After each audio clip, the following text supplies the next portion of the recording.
ছাত্র শিক্ষকের মধ্যে একটা আনন্দঘন পরিবেশ তৈরি হয়, যা আমাদের সম্পর্ককে আরো গভীর ও সুমধুর করে তোলে। শিক্ষক দাদাদের প্রতি সম্মান প্রদর্শন, যেটা আমাদের প্রতিদিনের কর্তব্য, তা সত্ত্বেও আজকের এই দিনটিতে আমরা শিক্ষক দাদাদের প্রতি বিশেষভাবে সম্মান প্রদর্শন করে থাকি। কিন্তু আজকের এই দিনটিতে আমরা শিক্ষক দাদাদের প্রতি বিশেষভাবে সম্মান প্রদর্শন ও আনন্দময় সময় কাটানোর সুযোগ পেলাম কিভাবে, তা একটু আগেই বললেন সোমনাথ দা। আমি আর সেদিকে আলোকপাত করছি না। আমি শুধু বলতে চাই, আমাদের শিক্ষক দাদারাও চেষ্টা করেন সবসময় আমাদের পাঠ্যপুস্তকের শিক্ষাদানের বাইরে আদর্শ ও সুচরিত্র সম্পন্ন মানুষ হয়ে উঠতে সাহায্য করতে। আমাদের সমাজে এমন অনেক মানুষ আছেন যারা কুসংস্কার, দারিদ্র, নির্যাতন, অন্যায়, দুর্নীতি শিকার হয়ে পড়ে, এবং সেই অসহায় ও নিপীড়িত মানুষদের কাছে একজন আদর্শ মানুষ হিসেবে দাঁড়িয়ে তাদের সমাজের মূল স্রোতে ফিরিয়ে আনার প্রেরণা যোগায় একজন শিক্ষক। এছাড়া আমাদের সমাজে আমাদেরই সমবয়সী এমন অনেক শিক্ষার্থী আছে যারা শিক্ষা গ্রহণকে গুরুত্ব না দিয়ে বিভিন্ন কর্মসংস্থানে কাজের সাথে যুক্ত হয়ে পড়ে।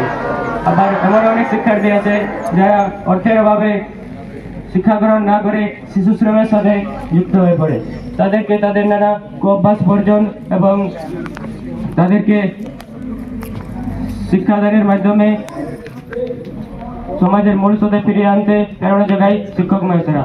আবার একজন স্পোর্টসের শিক্ষক বা খেলার কোচ একজন শিক্ষার্থীদের মধ্যে লুকিয়ে থাকা প্রতিভাকে জাগরিত করে তাকে এগিয়ে যেতে সাহায্য করে।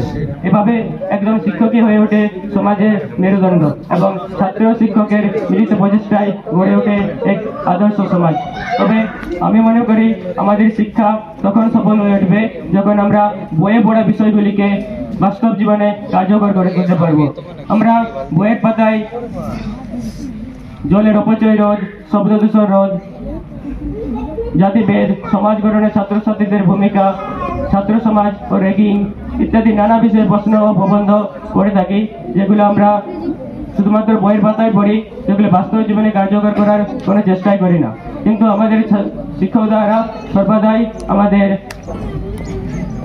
জলের অপচয় না করা, শব্দ দূষণ না করা, ভাত না ফেলা, লাইট ফ্যান অফ করে ঘর থেকে বেরোনো, অকথ্য ভাষা প্রয়োগ না করা, বিদ্যালয়ের নানা নিয়মানুবর্তিতা মেনে চলা, পবিত্র উপদেশ দেয় যেগুলি আমাদের ভবিষ্যৎ সমাজকে, যেগুলি আমাদের ভবিষ্যৎ জীবনকে সুন্দর করে তুলতে সাহায্য করবে,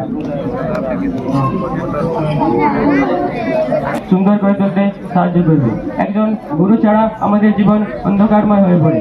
সমাজে আমরা যাদের মনীষী বলি, তারা জীবনের একটা গুরুত্বপূর্ণ সময় কাটিয়েছেন গুরুর খুঁজে। সেটা বুদ্ধদেব থেকে শুরু করে শ্রী চৈতন্যদেব, স্বামী বিবেকানন্দ থেকে শুরু করে শ্রী অরবিন্দ, এমনকি নেতাজি, গান্ধীজি, সকলে।